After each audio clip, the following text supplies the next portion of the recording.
Folks out there with television sets, these programs, these shows that we're taping, we're doing them each night that we're taping, we're doing them an hour. And I'm telling you this because we understand that some stations are still just showing the second 30 minutes. So that you'll be up to date. What we're doing, approximately the first half hour of each show, we're reading out each night a new collection of what's known as Kyroots said, one-liners, proverbs, maxims, epithets, curses, threats, blackmail notes, parables, tales, myths. And then on the screen over here, the page of each one being read, the number flashes, and the people here where we're taping that want to hear an additional comment, they write down the page number, and then when we get through reading these, and they give me the list, and I look down, and then Kyroots stands over here, and he gives me hand signals. You know, I used to live in an Italian neighborhood. I know what that one means. And then we perhaps make another comment on the Kyroots. And if that doesn't work, we play, some of you I know are waiting, we play Wheel of Kyroots.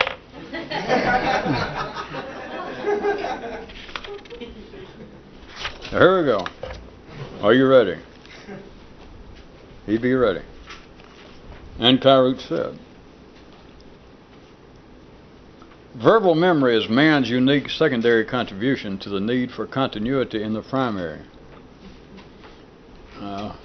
Of course, many times we have, Kyroot and I have tried to point out, even after you start off and try to hold some sort of useful basic picture of there being a primary world, which would be the absolute necessary world to keep you alive, that you would not actually be a human, you would not have the frontal lobes of your cortex functioning, you would just be a Homo sapien that could not think. Whatever it would take to keep you alive then would be the necessary world. You might still live 30 or 40 years. The secondary world of man is everything else. All culture, civilization, all of his mind, everything that is a product thereof. And we've described in many ways to try and get you to see a kind of continuity, not to prove a point, because once you see it for yourself, you realize that these kind of maps, you wad them up and throw them away.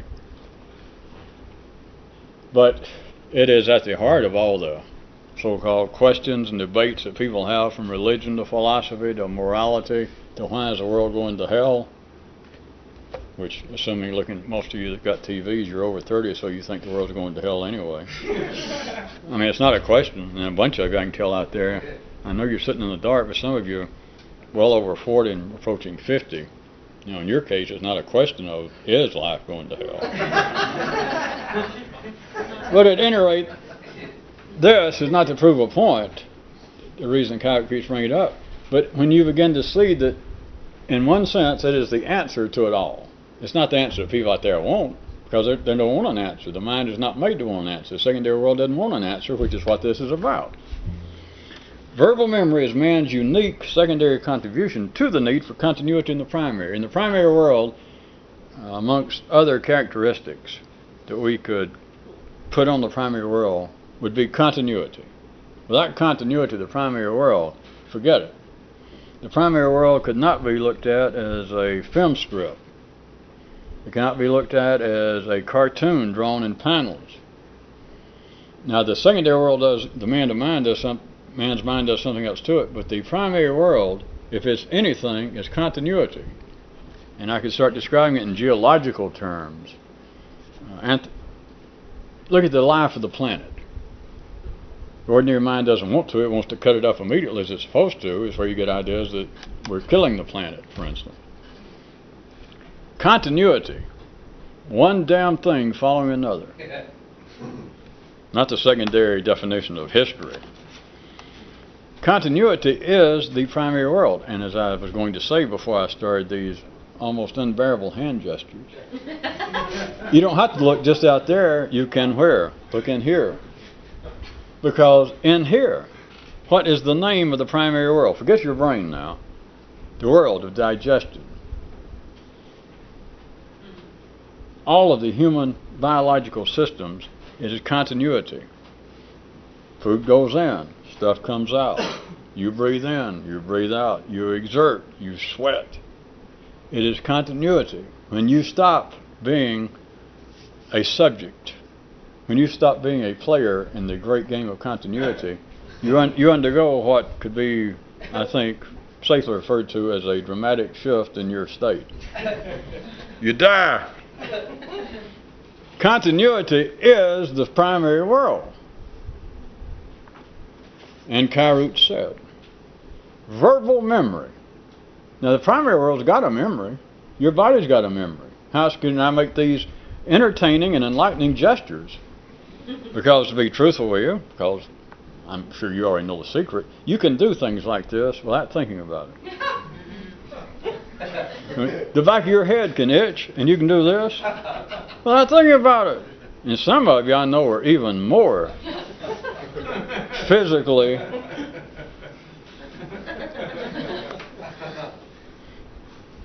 I was going to say adroit, but someday somebody needs to look that up and find out you shouldn't say that. More physically inclined. Some of you can go home, leaving here, and drive yourself in a car. And you can do it without thinking. Your stomach can digest food without going, wait a minute, let's see. Open up the valves, let's see. Check and make sure the duodenum's home. The body has a memory. You know how to operate. You can do things with your eyes closed. That is a memory. The primary world out there has a memory, but in here you have a memory. It's not a verbal memory.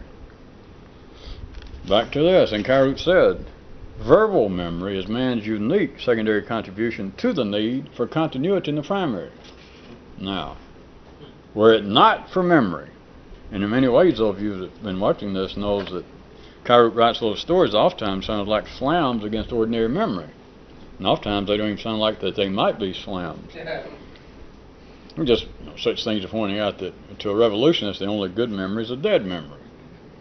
But the way a revolutionist handles something that's intellectually troubling is to walk away and never think about it again, regardless of what psychology and your mama said. But there's nothing wrong with memory at the ordinary level, because Kyroots is pointing out it is man's unique contribution.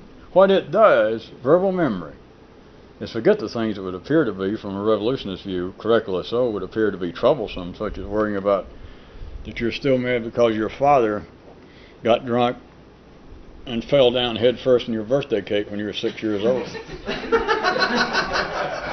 and you're saying that is now what makes you stutter and your hair is getting thin. You're sure that's what it is? Forget that kind of thing. That's easy enough to point out. But memory, that same kind of memory, I'm not excusing just that same kind of memory, though, serves a purpose, because in a secondary sense, that is the continuity of the secondary world. As, from a revolutionist view, as from an individual view, as ridiculous, as useless as it may be to you individually, on a wider level, that is the continuity of the secondary world, because the secondary world doesn't have any continuity. One thing does not have to follow another, not in the same kind of biological, physiological sense, that digestion must follow putting food in your mouth if you're going to live. And then after digestion, elimination must follow for you to live. And then after that, and the stomach empties, hunger must return again, and you must eat again. And then digestion. There is a continuity. That is the name of being alive. The secondary world, in that same sense, has no such continuity. That's how one person can stand up and say, my belief is that God is a diesel engine. And people standing around can say, that has no relationship to anything. That is in no way contiguous to reasonable thought. There is no continuity. There is nothing that's gone within even the strangest religious history of man. There's nothing that's gone before us that would lead a man to stand up here and say that he believes that God is a diesel engine. Nothing. All right, let's say that he's correct. So what?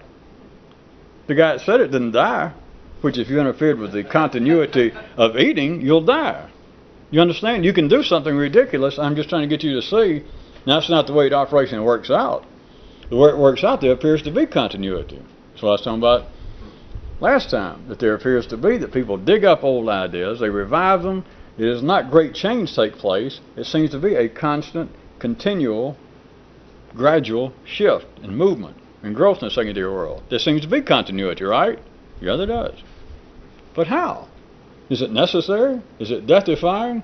If suddenly what I pointed out was no longer operationally valid, if the secondary world could undergo quantum, immediate changes, would it be death-defying? Would it have, if suddenly the whole world, let me just make it simple, if suddenly we walked outside, or you walked outside, and you found out that the whole world decided that that was now down, and this was green, and you thought, well, they're silly. You know, well, and you turn on, and it's suddenly it's on all the news, it's everywhere, and you look around, you call your mama the last bastion of reasonableness and truthfulness, and your mama agrees. And you can think, well, all right, this is like an expanded version of Green Acres, and I'm Eddie Albert. I'm the only sane person. My whole milieu is insane. But if they're insane, you got to be this smart, don't you? If everybody's insane, and you're the only sane one, you do understand, if you don't go along, then you're insane. Right? The point being, it would not kill you, would it? So what appears to be continuity is, in a sense, an illusionary. It is a man-made continuity, because it would not kill you the same way that I'm sick of the same continuity. Breathe in, breathe out, breathe in, breathe out. From now on, I'm going to breathe in, and then I think I'm going to, at least once a month, I'm going to breathe in, let's say on a Friday, and then I'm going to go and sit in a closed box and say the multiplication tables over and over for 4 hours. Oh, hell, for 24 hours and not exhale. It'd kill you. I mean, it's just ridiculous. If there was such abrupt changes take place in the secondary world, they would not kill you, because it is man-made. And what's it based on? Verbal memory. Because if you could not remember, if man did not have verbal memory to remember what had happened, there would not even be the, as we're calling it just for a shortcut, the illusion of continuity. That's why the ordinary people, are made, their hormones, life itself drives them to pay great respect to our past. The great thoughts of our ancestors, the religion of our forefathers and foremothers, our honored traditions. It's not just to laugh at them. They're useless to a revolutionist. I mean, they're meaningless. They're as good as anything else. But as far as, listen, our whole life is based upon this. If it is, then you're ordinary. There's nothing wrong. But it is man-made. It is not the same kind of death-defying, life-supporting continuity. And it would not exist outside of man's memory. And man's memory is in one way unique. It is verbal memory. Beavers have memory. Hippos have genetic memories. But they can't talk about it. They got no institutions. They got no culture. And don't you hippos write me. I've heard some of your music, and I'm not a critic, but just, don't try and put that shuck on me that hippos have a... All right. Everybody understands that when I'm going to skip it. All right, since somebody requested. And Kyroots said, cosmological history for one man's skull.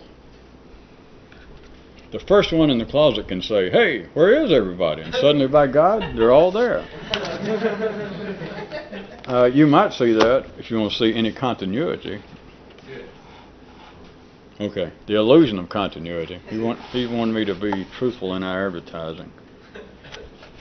You could take the past example, and you could say, once you're in the closet, that is, you are now intellectually awake.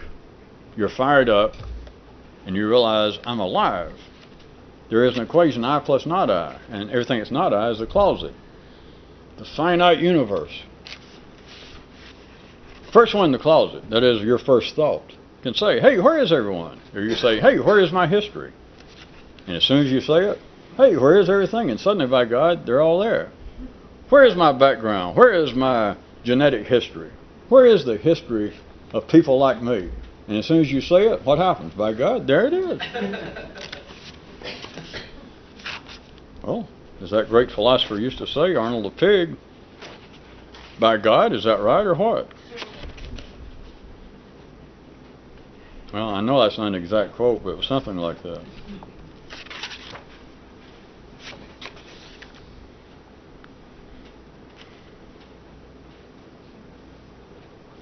And Kyroots said, as long as you are sane, reasonable, and normal, you are never intellectually alone.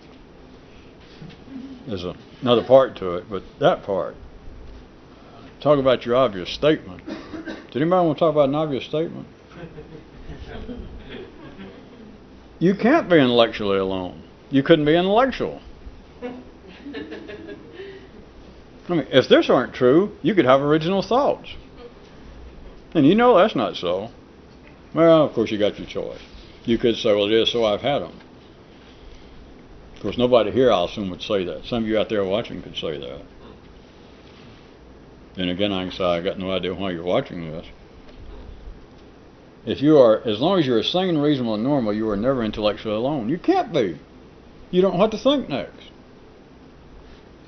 You can't even live a secondary life alone, which is part of the joke that sometimes Kyroots, some of you may think, makes about the life of a hermit. The epitome being, anytime you want information, if you think, well, there could be something to it, I got the address of the American Hermit Association. I've got one for the International Hermits Union. You cannot be intellectually alone. You cannot live a monastic secondary life. Or you can try now, but you still can't do it. That's the joke about the Hermits Association. Where somebody says, well, I'm sick of the secondary world. I'm sick of this kind of life. I'm going to go join a monastery. Where's the phone book? Where did they set up one? What kind of hermit's that? That you're going to go find other people to help you be a hermit? I want to be alone. Who'll help me? Where can I find a place that has a sign? We specialize in helping people be alone. Come in now. It's not cynicism. It's not just a paradox. That's the way it is. As long as you are sane, reasonable, and normal, you are never intellectually alone, parentheses, semicolon, parentheses. A revolutionist wants to be alone.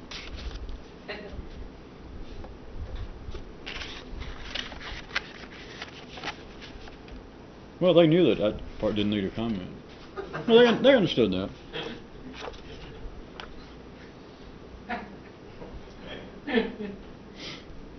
And Kyroots said, then acting as a proper teacher, this one city instructed its young subjects. Remember, without a rhetorical position and viewpoint around these parts, everything looks the same.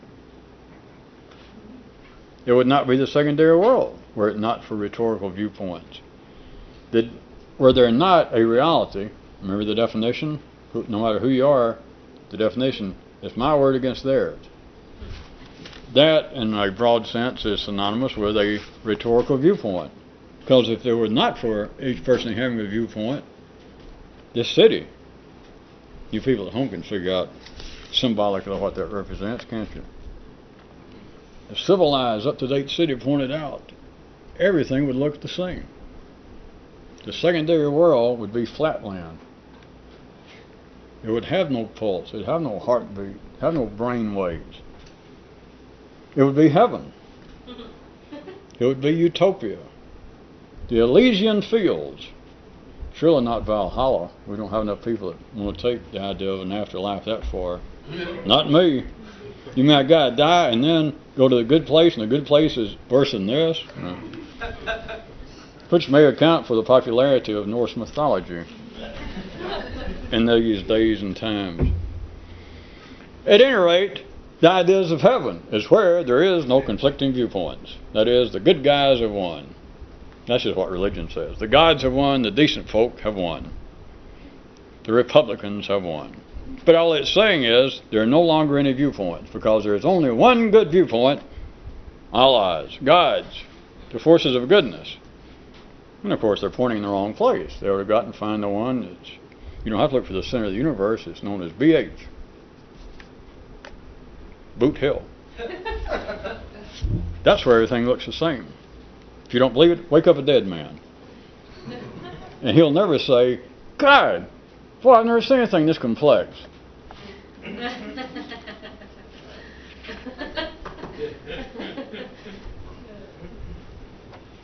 Ooh, folks.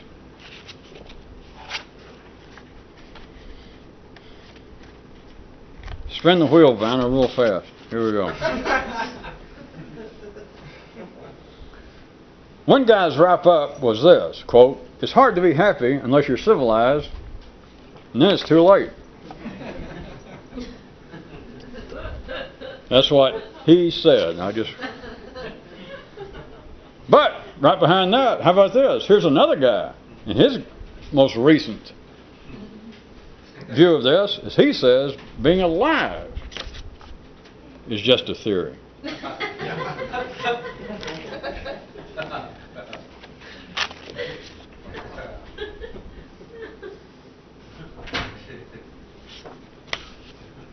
2 minutes.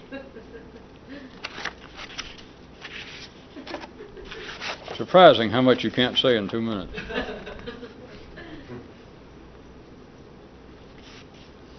In pondering what he perceived that should be life's minimal responsibilities, not primary, you're going to have to consider that we're not talking about primary responsibilities because life's already met it for you.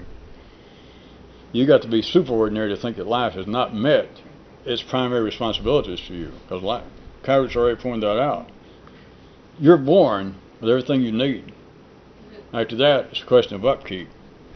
If you don't understand that, I don't know what to say to you right now, especially having a minute left. So we're talking about the secondary world, even though Kyroots didn't point it out.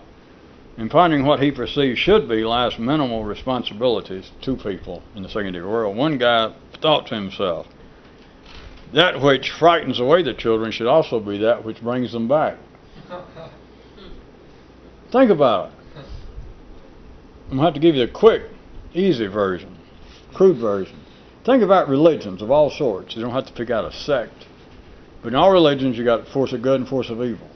And all religions say that at one time, everybody was on the side of good. That everybody was God's little nippers. Before you could think good. Forget the apple and all that other stuff. Before you could think good. That something drove you away. Something frightened the children away. The forces of evil attracted man. That sounds better than scared him. But it's the same thing. That which drove them away should be that which brings it back. But is it? Look in the secondary world. The polarized, the polar-based world. They say that one force drove you away, but it's another force. It's got to be another force that brings you back. In other words, Satan, to take the Judaic-Christian idea, that the evil force scared away, tricked man. Anyway, drove him out of bliss. Scared him away. But who's going to bring him back? Well, it can't be that. It's got to be the good guys now. Since we're out of time, I can say trust me, if you want to think about it. This guy thought, just the minimum responsibility for life. That which frightens the children away should be the same thing that brings them back. That gesture wasn't in there, I just put that in it. You got any time left? Is it all gone? Au revoir. Go ahead, I'll hit a couple of these.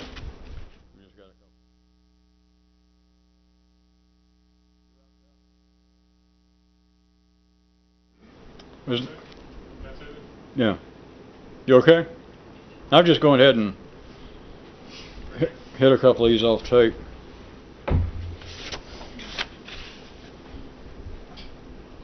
The truth, you want the truth? Okay, I'll tell you the truth, said one guy to his partner. I'll show you the truth. And then he pointed most exactly, quite specifically, to that fine thin line out there that constitutes the visible horizon. That is where secondary continuity, from another viewpoint, to use what I was talking about, breaks down. It breaks down is just a term, but that would be where it actually breaks down. That is where continuity, where the illusion of continuity, the invented world of continuity in the secondary world, which is invented world compared to the primary to start with, so anything that's a part of it has got to be invented. So in a sense, it is redundant for me to say an illusionary secondary concept, or an illusionary concept of the secondary world, because compared to primary, it's illusionary. Not really, of course. We're not. I don't want any of you to think that I'm an undercover Hindu and I'm fixing to say it's all an illusion, which is easy enough. All right, it's all an illusion. Are you happy? If it is, then how come my jaw hurts? How come, how come I got an earache? Right? How come my transmission is falling out for the second month. See? So it's not an illusion. But back to continuity, this guy says, the truth, you want the truth, I'll show you the truth. And he points, let's assume you're out, you understand what I'm saying, like out in the plains, to where you just look out and there's nothing but sky in the horizon, or the ocean. It's just that line. And he points. He says, there is the truth. And in fact, Kyroots thought it was worthwhile enough to make up the story. That would be where the illusion of continuity would break down. Everybody else says that the truth is a location. It is a thing. And this guy's pointing out it would not be a thing. It would be where the idea of things, in a sense, would break down. Because if you carry this in free, you thought, well, wait a minute.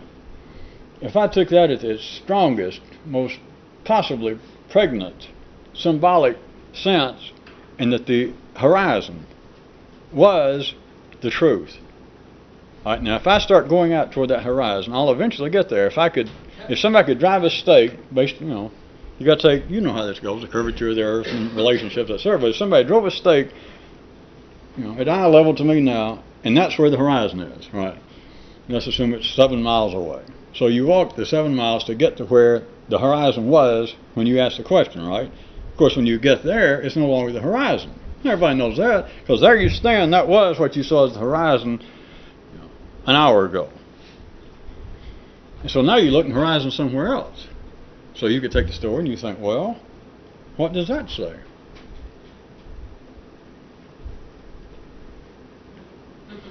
But the mind says the truth is something, or the truth is somewhere. The truth is in heaven. The truth is after death. The truth is in Tibet. The truth is in a book somewhere. And I'm not just picking on books and ideas and dreams of mystical teachers or systems. It is still the belief that the truth is a noun. But if it's a noun, you could get there.